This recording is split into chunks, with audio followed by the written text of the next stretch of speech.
The rain sounded like static against the hospital windows, a steady, indifferent patter that made the lights seem smaller. In room 412, the machines kept time without pity. Their beeps, a rhythm Olivia Nyen had stopped trying to follow. She lay swathed in white, a pale island framed by tubing and tape. Her lashes were heavy with residue. A single tear escaped and tracked down a cheek already marked by the dull bruise of a life paused.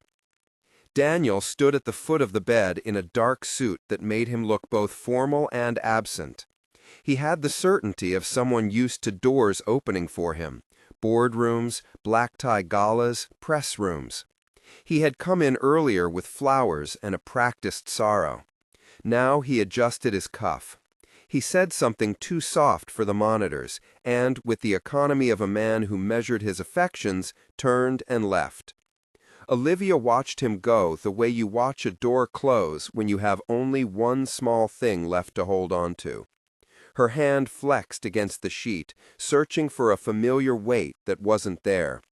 The footsteps in the corridor measured out his decision, and the door clicked shut on a life she suddenly had to account for. She began to cry, not for the pain in her body, but for the realization that the person who should have been her harbor had stepped into the rain and walked away. Aiden was in the hall outside, the corridor light catching the dark hair at the base of his skull. He had come through with a tray, a report folded in his palm, only to find the simple cruelty of the exit. He could have left Daniel to his exit. He could have let the man's footsteps fade. Instead, he stepped forward. He slid a chair close to the bed. He did not speak in the theatrical way some did in hospitals. His voice was low, steady, an instrument tuned to the particular gravity of people in the most fragile places. He reached out, not touching beyond the boundary of consent, and lowered himself so that he was level with Olivia's eyes. She blinked at him like someone newly learning a language. Her mouth trembled. "He" was all she managed, as if the single word might shatter into accusation if stretched. "Come with me," Aiden whispered, and the words were not a seduction. They were an offering of shelter. They were a map drawn in 2 syllables. Leave the room of abandonment.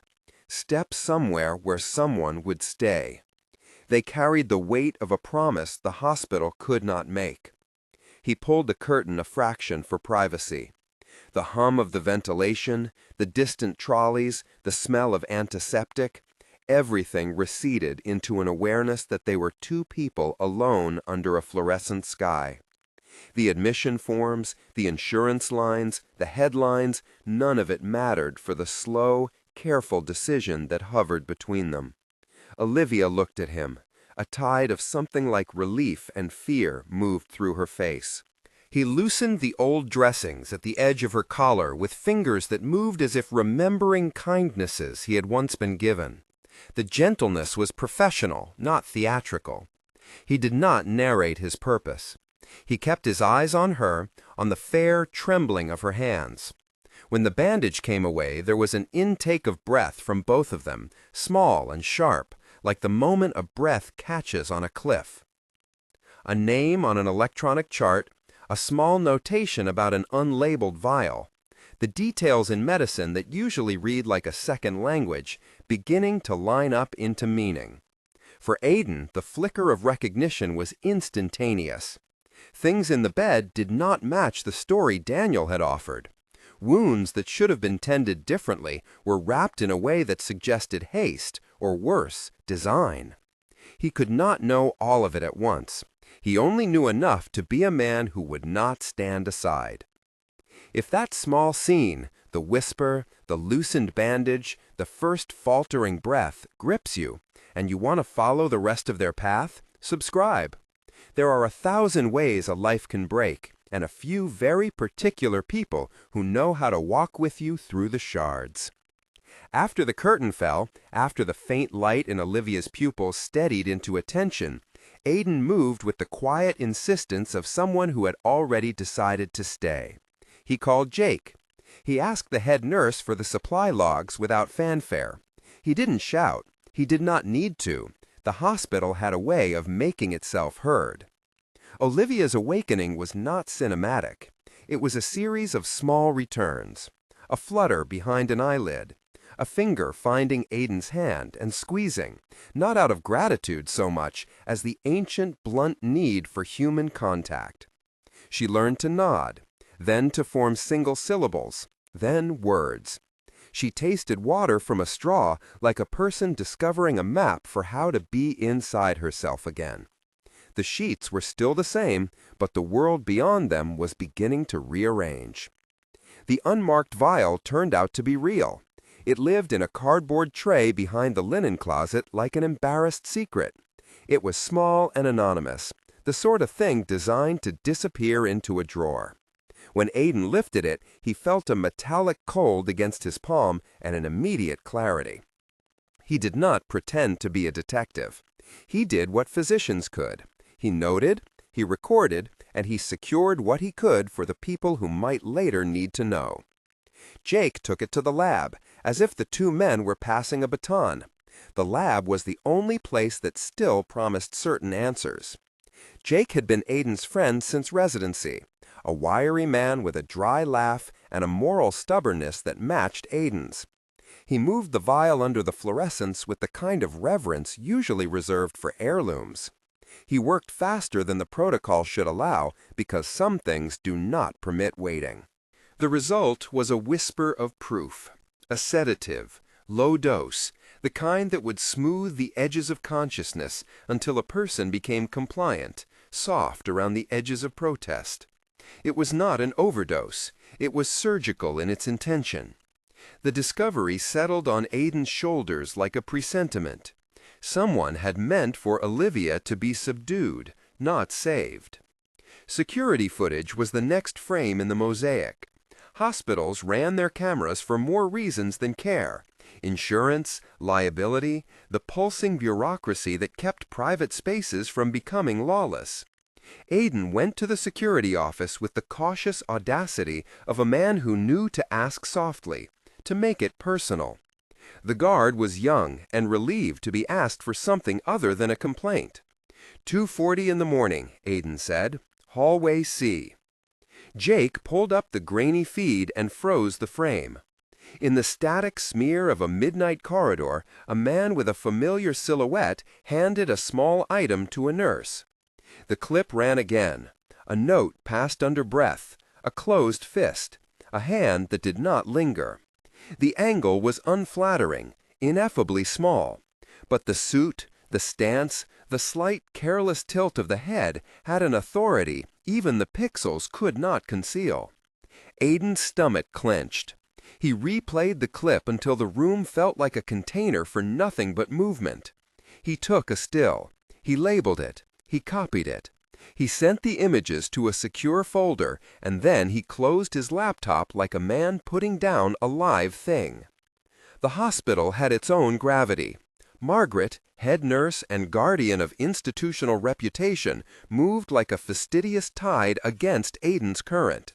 She was a woman who had spent a career making sure the oxygen was where it needed to be and that the right boxes were ticked, and she did not like waves. When Aiden mentioned the footage to her, she folded her hands the way someone folds their hands before offering a reprimand. "We have to be careful," she said, which in the hospital idiom meant more than caution. It meant protection for the hospital and for the donors who kept it solvent. The Nyen Foundation is a major partner. There are reputations. Aiden's answer was a thin patience. There's a patient who has been sedated by something unlabeled. The family may be involved. We are clinicians before patrons. Margaret's eyes were a ledger. "You're treading into governance," she said. She was not an antagonist in the crude sense. She was the personification of institutional self-preservation. She was also, Aiden suspected, a woman who had watched careers end when they crossed the wrong man. He knew how hospitals learned to breathe around influence. He also knew how small the space was for people like Olivia. Jenny's confession came in a booth off the staff lounge, under a cheap clock that ticked like a judge. She was a young nurse with tired eyes and a child's mama who needed rent money. The hospital had been kind to her in the right ways. The world had been less kind. She discovered that the body was not the only thing that needed tending. Memory, trust, autonomy, those were delicate tissues too. She could not at first place what had happened in a narrative she recognized. Pieces of the morning of the accident slid like stones into a jar. A glass of wine she didn't remember ordering, a call she had taken in the kitchen, an argument that had been muffled under laughter.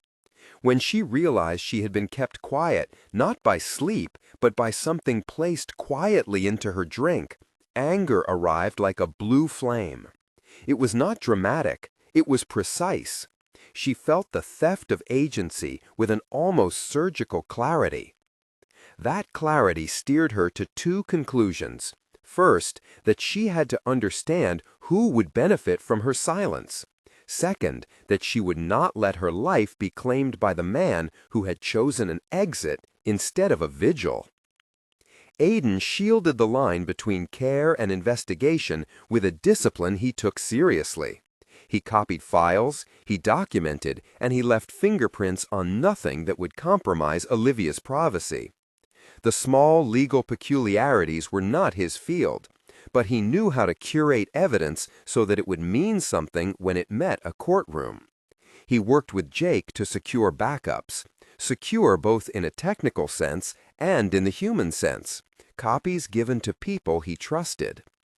Rachel Kim entered like a derivative of those two spheres. She was a prosecutor used to the strain of evidence management, of turning shadows into testimony.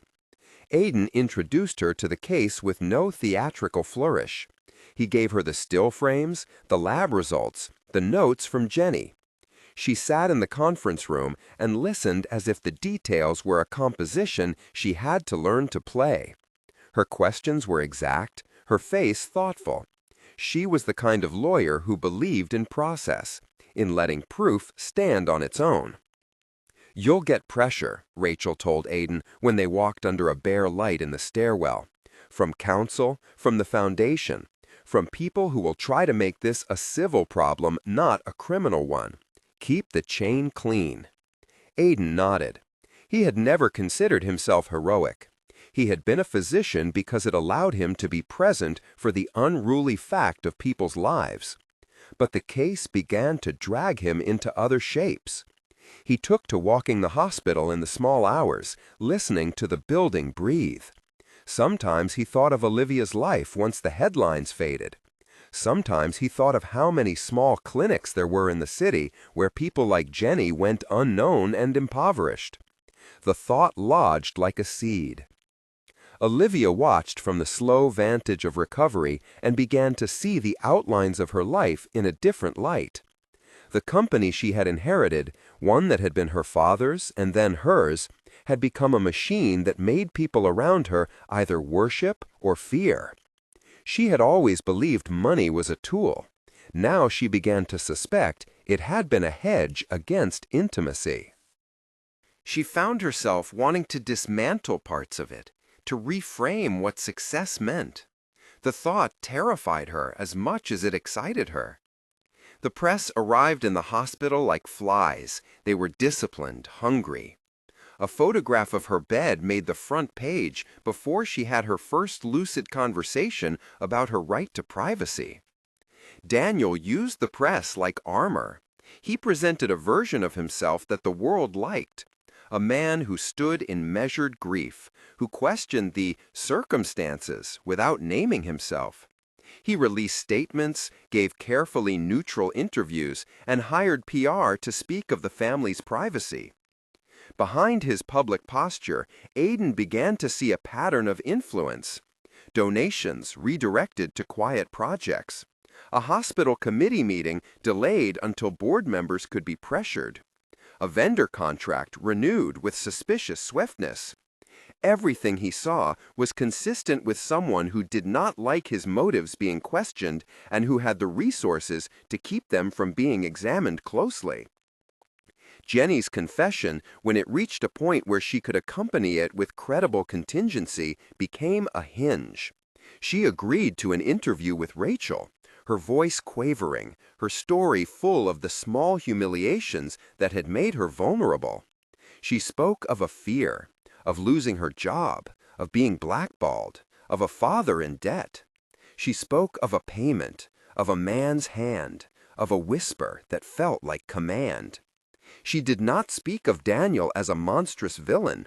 She spoke of him as an economic force that made people trade their autonomy for the illusion of security. When Jenny's testimony was recorded, Rachel leaned forward and let the words land.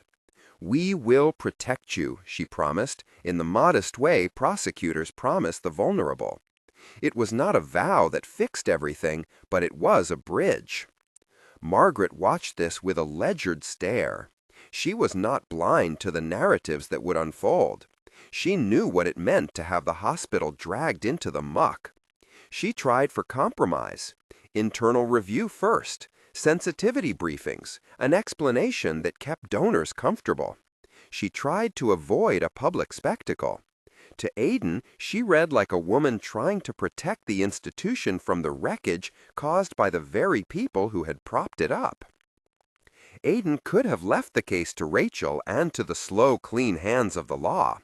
But something in him thrummed when a person in his care was treated as an asset rather than a human. Maybe it was his stubbornness. Maybe it was the small authority he had with the patients who came in thin with fear. Whatever the source, he kept pushing.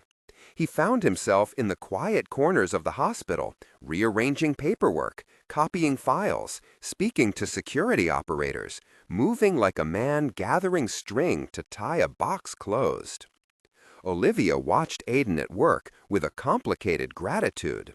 She appreciated his competence, but appreciation grew a protective vine that wound around something softer: trust.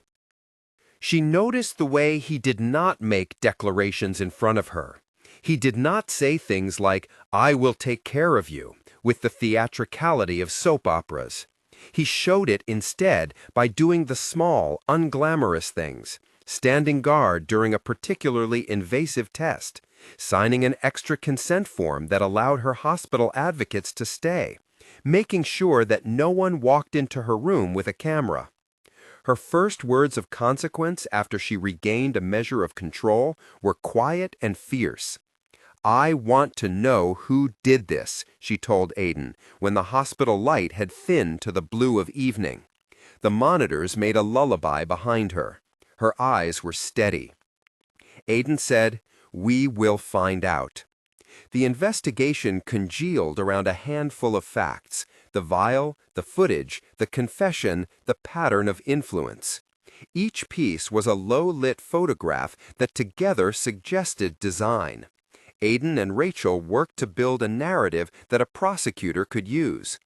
Jake kept producing results that were clinical and clean, tests that did not require hunches. The work was prosaic and relentless, the opposite of a dramatic montage. It was a series of forgotten hours, of emails, of phone tags. But in those hours, the shape of the problem became evident. Olivia had been targeted by someone who wanted her compliant. The motive, they suspected, was corporate control. Daniel's lawyers began to push back in the way the powerful push: veiled threats, hints at countersuits, offers of settlement, small poison pills meant to slow momentum. He suggested that Olivia's cognitive state had been fragile before the incident. He implied that her judgment was suspect. The insinuations stung. Olivia felt them like a cold draft. She fought them in the only way she knew how: by going to work on the things she controlled. She read emails, she dictated letters, she met with people from her company. She discovered a strength in the specificity of numbers and in the poetry of corporate memos. It was not a grand cinematic moment. It was a woman returning to her desk, to the leveled tyranny of power building with spreadsheets and staff meetings. At night, she slept with the memory of Daniel's footsteps in her ears and Aiden's whisper in her head. Come with me had at first been a literal invitation. Step out of this room, into my car, into a plan. But it had also been an informal covenant, a man affirming his willingness to stand when another man chose to leave. Over time, the meaning folded into other things. It became an initiation into a new set of possibilities, that she need not be alone when she was fought, that there existed people who would make the shame of betrayal public. An early victory came not with a gavel, but with a guarded feeling of rightness, a set of copies of footage placed in safe hands, a lab report entered into a public record, a nurse's testimony scheduled for an interview. Rachel's office hummed with the quiet authority of someone supplying subpoenas. It was not enough to topple a man like Daniel, but it was mitigation against the culture of impunity. When the story finally leaked to the press, it spun like a small comet across local outlets. There were versions that omitted nuance. There were headlines that favored drama over truth. Daniel issued denials in a voice that had been trained to sound the exact pitch of wounded dignity. The hospital sent out statements that spoke of cooperation with authorities. Margaret appeared in the background of one release like a woman who had been nearly vomited upon by institutional loyalty. People started to look at Olivia with the double pity that public victims receive. Admiration stitched to voyeurism. She hated that. She hated the way sympathy could become a cage, the way people could conflate innocence with helplessness. She wanted instead to be seen as the author of her own comeback. Aiden, for his part, kept records. He kept things in multiple places. He gave long interviews to Rachel's team with the kind of quiet exactitude that made transcripts ironclad. He was not performing. He was acting like someone who believed in the slow building of cases. Sometimes, late at night, he read through old charts and felt the peculiar loneliness that came from being the only person who had stood at the doorway when the man left. It left a hollow that did not look like emptiness so much as a space reserved for responsibility. One afternoon in the hospital chapel, a modest room with sun-streaked pews and a fern that had survived too many neglected waterings, Olivia asked Aiden a question that reached for the depth of the moment. "If I decide to move on," she said, "if I decide to change everything, will you stand by that? Not as my doctor, as someone who knows what happened to me." Aiden felt the boundary like a live wire. He was not naive about promises. He knew the courageous thing was often to decline to step past a line until the person across it could meet you as an equal. He had sworn as a physician to do no harm.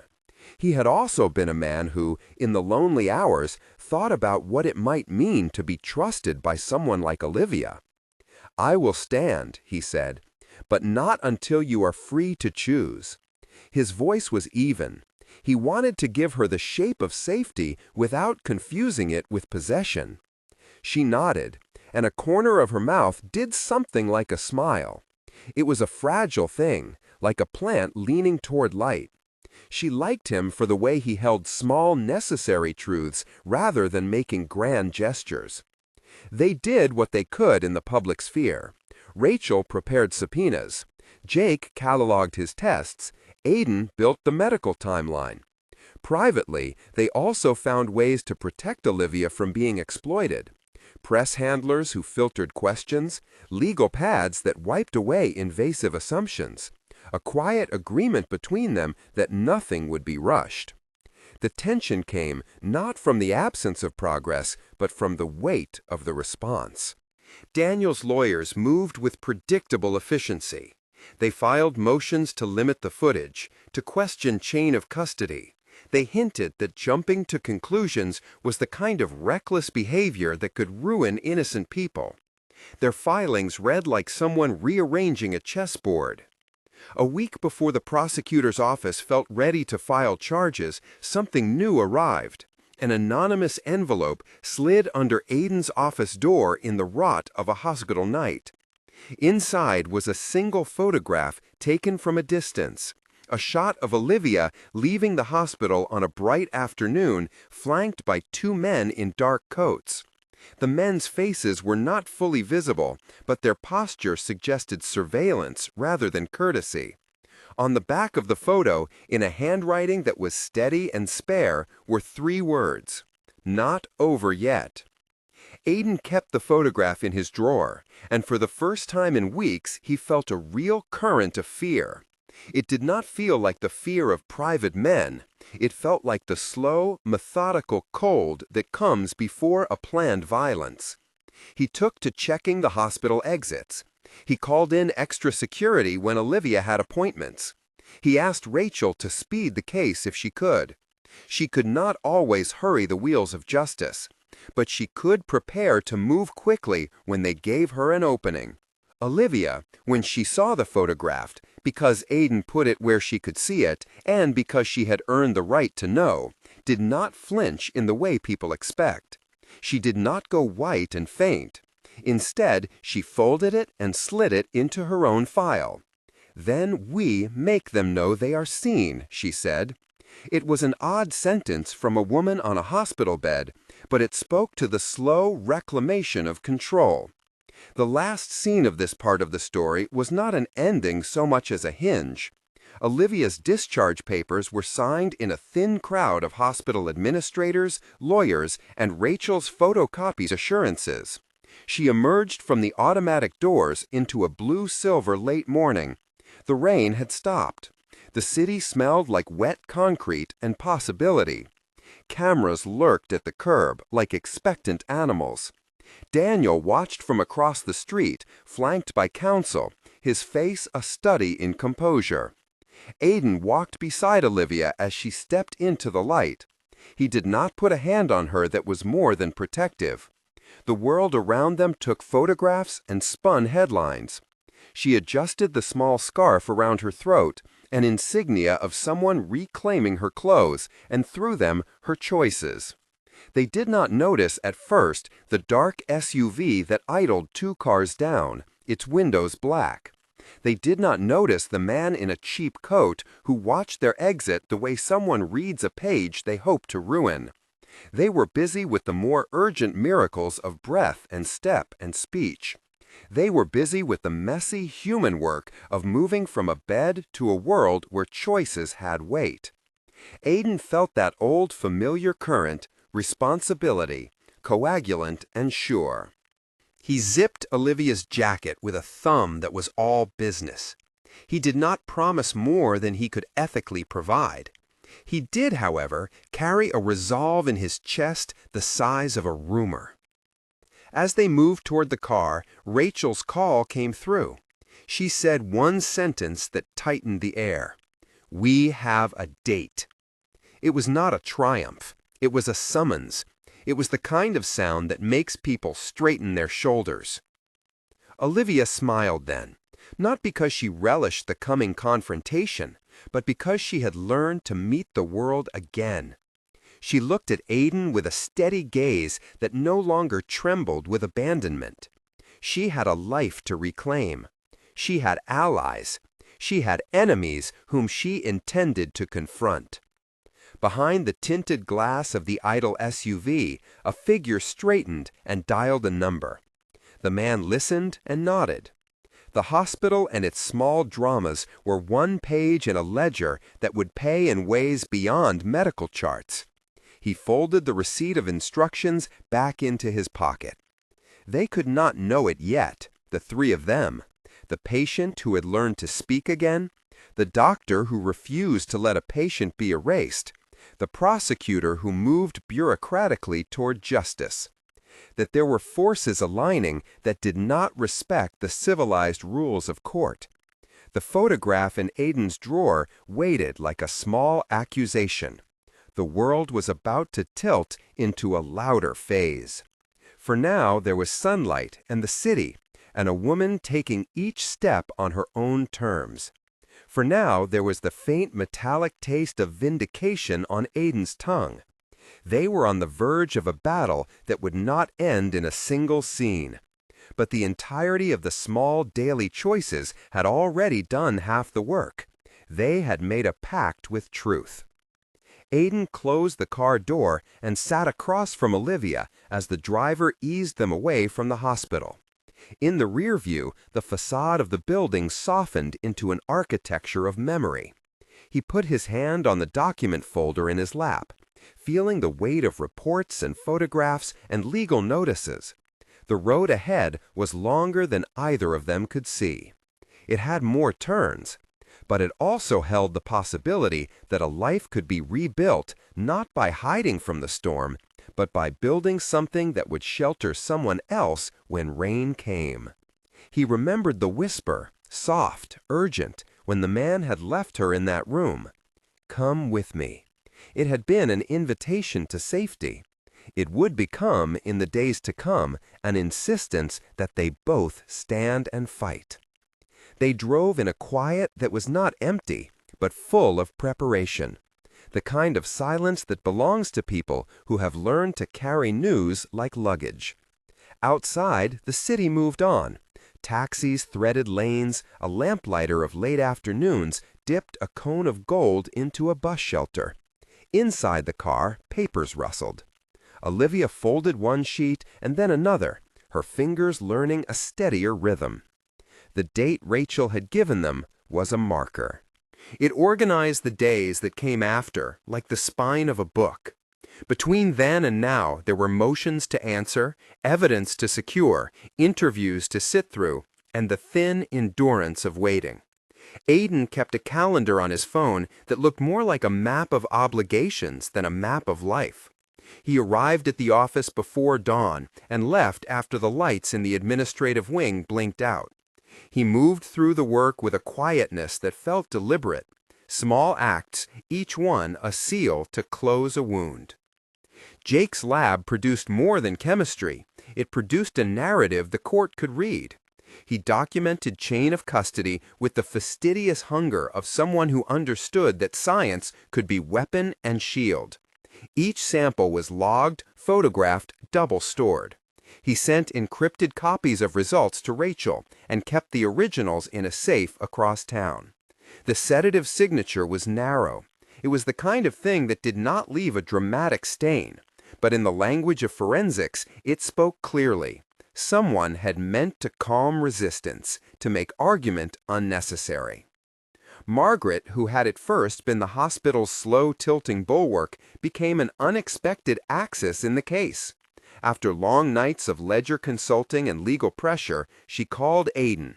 Her voice on the phone was not the same ledger that had confronted him months before. There was fatigue under the firmness.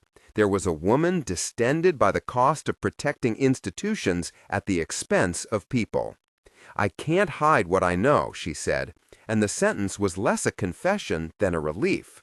She had watched a culture soften into complicity, and it had cost her colleagues their souls in small degrees. People rely on this place, but not at the price of a human life. Margaret's notes were dry and precise. Memos that showed conversations where donors were thanked for discretion, a meeting where a vendor contract had been accelerated, a record of a late-night call. She signed declarations that helped Rachel's case. It was not a heroic turnaround so much as the sober accounting of someone whose conscience had finally outlived her fear. The defense tried everything it could imagine. They filed motions arguing chain of custody irregularities. They suggested alternate explanations for the lab results. They whispered to reporters about Olivia's pre-existing stress levels. They hinted, as cruel people do, that a woman of means could afford to stage drama for leverage. They tried to make motive slippery. But evidence, when tended carefully, tends to have a way of becoming stubborn. Jake's logs held. The security footage could not be explained away entirely. The grainy frame showed a hand, a suit, a brief exchange. Jenny, given protection and counsel, agreed to testify. She entered the witness box with the weary dignity of someone who had traded fear for a promise of support. In the courtroom, Jenny's voice was small at first, then steadied like someone walking into deeper light. She told the truth in sentences that never aimed for spectacle. She described a corridor, a fleeting payment, a pressure that had the calculated blandness of entitlement. She described the fear, a fear that had the weight of a mortgage and a child's lunchbox. There was no swagger in her testimony. There was only the plain fact of how people bend when money and reputation press on their ribs. Olivia's testimony was more than evidence, it was a reclamation. When she took the stand, cameras clicked like a distant insect chorus. She wore a simple dark jacket that read as armor. She had rehearsed nothing for performance. She knew the work of testimony was to make truth recognizable. She spoke of the day that had been taken from her. She told the court about the glass she did not remember ordering, about how her voice had been received by the world when she started to speak again, about the small humiliations of being regarded as a headline rather than a person.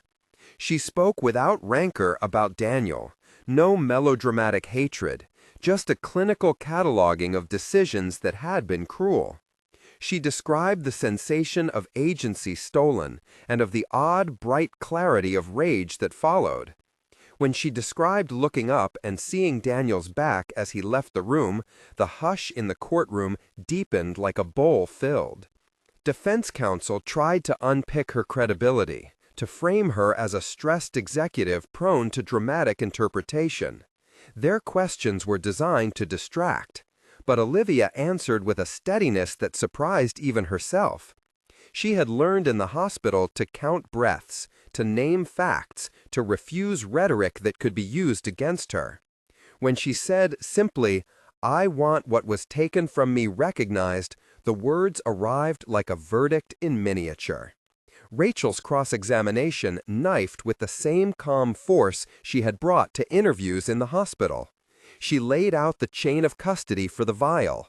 She put Jake on the stand and let him explain, in plain language, how a small object could become a key to a larger order. She called Margaret. Margaret's testimony was not a grand confession. It was the ledger of pressure. She told the court about meetings where donors' names were invoked in ways that felt like threats. She spoke of a culture that had allowed silence where it should have demanded alarm. Daniel sat in the defendant's chair like a man making a performance of composure. His lawyers tried to reframe. They suggested that the prosecution relied on speculation and that the public had already judged him in an unfair spectacle. He looked at Olivia from time to time with a mixture of anger and wounded propriety, like a man rearranging the idea of himself into something defensible. Outside the courtroom, the press did what the press does. They parsed expressions. They published stills torn from feeds. They made cartoons of grief. Olivia watched the coverage with a kind of detachment that had been hard-won. She did not want to be the object of pity. She wanted the world to know the truth. Then the verdict came the way verdicts do, slow at the edges, heavy in the chest. Guilty. The word landed and then spread. There was a low commotion, not celebration exactly, but relief for a string of people who had been arguing against the inertia of power. They left the courtroom that day in a different constellation of privacy. Cameras were less aggressive in the face of a verdict. Scandal cooled into reportage that had to account for evidence rather than rumor. Daniel was remanded. There was talk of sentencing. There were still appeals and the slow, legal unwinding of a life that had been built on leverage. The machine of justice had worked in a way that was not exact, that never is, but it had also given a public accounting that could not be refiled as polite confusion. The sense that the danger had passed was a fragile thing. People who had been in Olivia's life in the ways that mattered, Aidan, Rachel, Jake, moved like cartographers around the map of her days, readying to mark all the places that might hide danger. They had learned the lesson of the photograph slipped under an office door. They had learned to read posture as threat. On the courthouse steps, in the thin, hopeful sun, a crowd gathered. Olivia had agreed to a short statement, no long speeches, nothing theatrical. She wanted to speak as a person who had reclaimed her voice without turning it into spectacle. A man in the crowd stepped forward then, an ordinary man with a cheap coat and eyes that read like weather, took a blade from a pocket and lunged.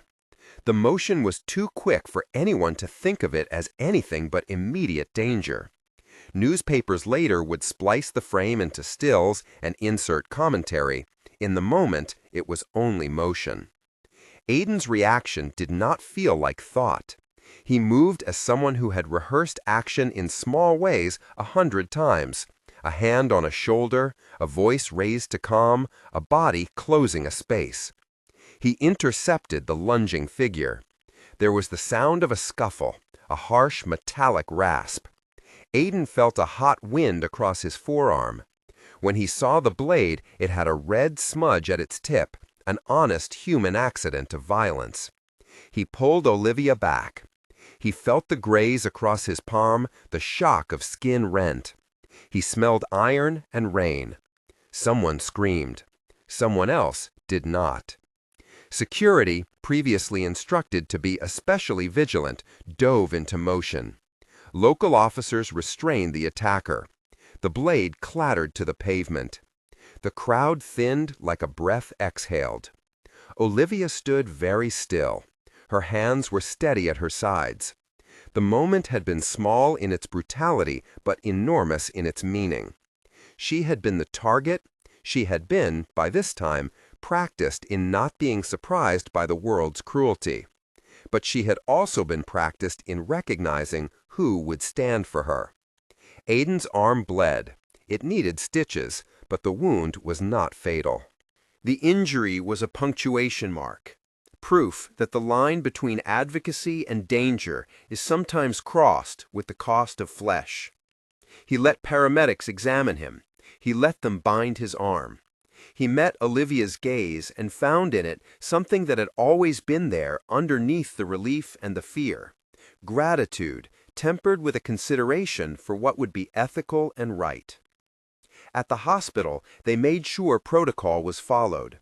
Aiden consented to treatment by a colleague. The optics mattered. He could not be seen as both victim and clinician in the same scene. He answered questions from colleagues and from lawyers. Olivia refused to let the moment become a way of making him a martyr. She insisted he take care, that he let others tend the wound. He complied. The attacker, it turned out, had been a fringe operative, someone who had been hired, small and desperate, a man with a history of minor crimes and suspicious bank deposits that tied back to a shadow account. The defense argued earnestly in later filings that the attempt on Olivia's life exposed the unpredictability of human actors. But the chain of custody that led from bank records to a hired hand circled back, inexorably, to Daniel's network. The narrative that had once been a smear broadened into a web. In the weeks that followed, the press wrote the story a dozen ways. Lawyers filed motions, appeals were prepared, and the city had something to argue about for a while. But the most durable change did not happen in newsrooms or courtrooms. It happened in the small decisions people made about how to live with the aftermath of harm. Olivia reorganized her life. She stepped back from the day-to-day leadership of her company, but did not withdraw. She appointed an interim CEO, someone competent, unflamboyant, chosen for steadiness. She turned her attention to work that felt, finally, like repair. She dissolved a great portion of her personal stake into a foundation with a focused mission: community health, particularly for neighborhoods with clinics that had closed or never opened. She hired experts to architect programs that would fund preventive care, advocate for nurses, and incentivize hospital transparency. There was public skepticism. There always was. People wondered if a show of charity could wash a complicated life. Olivia did not attempt to quiet the cynicism. She accepted it as part of a public conversation that could be useful. She understood that gestures that changed systems would take time, and that trust would have to be earned through action rather than press releases. Jenny's life altered as well. Rachel's office placed her in a witness protection arrangement that was quiet but effective. Relocation assistance, job training, a connection to community services that helped her family. She found steady work, eventually at a clinic funded by Olivia's foundation, where the irony tasted like a small, hard grace. Margaret stayed at the hospital but worked with the board to create clearer lines of accountability. She pushed for policies that insulated clinical care from donor pressure. It was administrative, slow, pedestrian, precisely the sort of change that made lasting difference. Aidan made a choice that surprised no one who had watched him over the past months. He stepped away from the hospital, not because he did not care for patients anymore, but because he wanted a different way to give care. He had seen the way institutions bent under pressure. He had tasted the particular power of a privately funded program that made access to health a thing less dependent on donations and more dependent on dignity. He took a role with Olivia's foundation, an advisory position that was transparent, declared, and separated from direct clinical authority. They made sure the transition obeyed the ethical clarity that had guided them from the first whisper. He was no longer a treating physician. Their relationship would be public in time, and it would be predicated on consent and the absence of conflict. They both insisted on that transparency at every step. Olivia, now cautious and deliberate, wanted the world to understand that her decisions were hers, not a product of gratitude coerced into sentiment. Months passed, and the world, in its usual way, began to care about the details that fit a tidy narrative. The court scheduling, the sentencing, the protests by a small but loud group that insisted on Daniel's innocence. The judge imposed a sentence that accounted for the gravity of the crimes: conspiracy, procurement, attempted endangerment, followed by restitution and a wide order that separated him from any role in the company for years to come. It was not a spell that made everything right, it was a consequence. On quieter days, Olivia walked through neighborhoods that had been marked as afterthoughts. She watched children at clinics that offered vaccines, teens in waiting rooms that smelled of coffee and old magazines, elderly patients whose prescriptions were easier to obtain because of a new fund structure. She listened to nurses talk about dignity. She listened to them tell her the truth about what had kept systems from being efficient: fear, hierarchy, deferred maintenance. She took notes. It was there, in those clinics, that she met people who had stories like Jenny's, but without the reprieve. Those conversations hardened her resolve. She redirected funds, yes, but she also pushed for accountability, training, oversight committees, and patient advocates who could not be bought. Her relationship with Aidan grew in the intervals between meetings and initiatives. They sat in back rooms and argued about budgets and heartaches. They traded reading lists and exchange of quiet confidences that felt like currency. There was laughter, too, dry, private, small. There were dinners that were not dates in the romantic sense, but rather a way to discover someone's tastes. He liked green tea. She preferred coffee. He preferred a walk in winter. She liked a sudden summer storm. One evening, in the clinic's planning room, she asked him a question that had nothing to do with budgets. "If this gets messy," she said, "if people assume things about us that aren't true, will you?" He finished the sentence for her. "I will still be honest," he said, "and I will hold the line for what's right, always." That was the kind of vow that did not bind with strings. It was a pledge to keep ethics visible and to honor consent. It was what she wanted. They waited the proper distance. They rescheduled meetings to avoid overlap with clinical appointments. They recorded the transfer of care in a way any ethicist could respect. Aidan resigned his medical staff privileges formally. They announced, in the transparent way they had decided to conduct their lives, that he would serve on the foundation's advisory board, and that any personal relationship they developed would begin only after the period of professional separation had passed. Time, which stitches things together in uneven patterns, did its work. The Foundation's clinics opened their doors under permits and with staff hired not from favors, but from public postings. One small clinic uptown had a blue awning and a waiting room that welcomed more than it judged. The first patient to arrive on opening day was a woman with a cigarette in the corner of her mouth and a kind smile. She thanked Olivia for a hand that had finally reached out. Olivia felt less like a savior and more like someone finally doing the math correctly. Privilege redistributed, systems retooled. Aiden watched the clinic come alive. He walked the corridors. He listened to nurses complain and to patients tell stories. He kept his hands clean in the professional sense, but open in the human sense. He and Olivia met after hours, when the cleaning crews hummed and the fluorescent lights softened into a domestic blue. They shared food that was modest, a bowl of noodles, a piece of cake from the bakery down the street. They shared misgivings about press coverage. They shared jokes about administrative software. Intimacy arrived in small increments. When they finally crossed the line into a named relationship, they did it with an abundance of clarity. He asked her, in the small private way he always did, no dramatics, just a question in a room that knew both of them, "Is this what you want?" She answered with a list of conditions: consent, mutual respect, no conflation of charity and romance. He accepted each one. They made plans that respected the people who had been harmed, who had held them accountable. They signed no papers that the world needed to see, but they signed the kind of promises two people make when they are ready to try again without erasure. The press noticed, eventually, as the press does. They wrote about a romance that had been forged in the furnace of scandal. Some called it a fairy tale. Others called it opportunistic. Olivia learned to let the commentary go. She had stopped wanting to be a symbol of anything but a woman who had been wronged and then chose to do something with what followed. The clinic's porch became their little habit.